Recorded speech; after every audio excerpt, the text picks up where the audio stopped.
my drifting.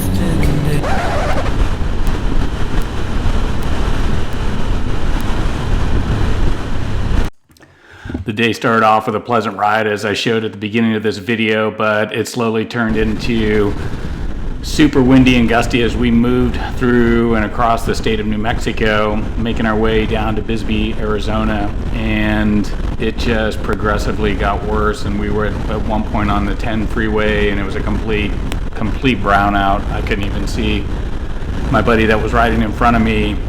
We got separated at one point. But these clips were after the 10 freeway, which was probably the worst part of the storm. And I didn't have my GoPros running at that point, but this gives a pretty good idea of just how strong the winds were and how bad it got at a couple points of time after we had gotten off the 10 freeway.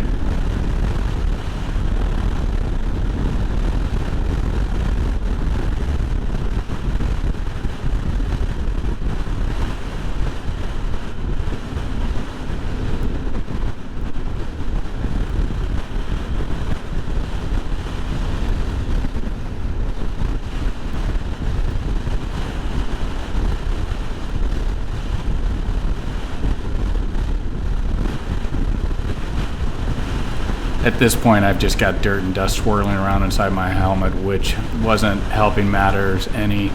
If you've ever ridden in high wind, it's pretty unnerving because it's pushing the bike around and you're literally leaning the bike into the wind to just keep it going straight down the road. So it's not a pleasant feeling, and we just battled the winds the entire day all the way down to Brisbee, Arizona.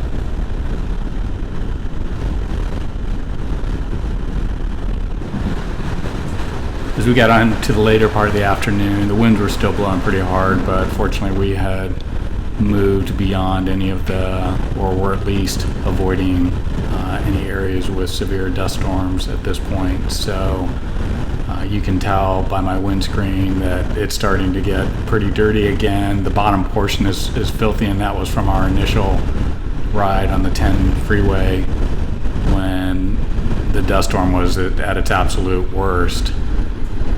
I received multiple dust storm warnings on Google Maps, which was running on my iPhone. So I had both my iPhone running with Google Maps and the nav unit on the bike, and those dust warnings came across multiple times as we were going through these different areas.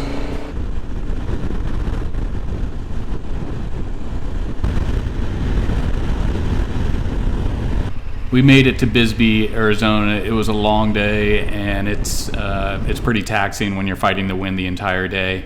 But if you're thinking about riding your bike through New Mexico, Arizona, those states, that there's a lot of great roads to ride, and I highly encourage it. But if you are doing this in the springtime like we did, specifically the months of April and May, these type of dust storms are pretty prevalent. So definitely watch out for them and monitor the weather as you're going through some of these areas. New Mexico.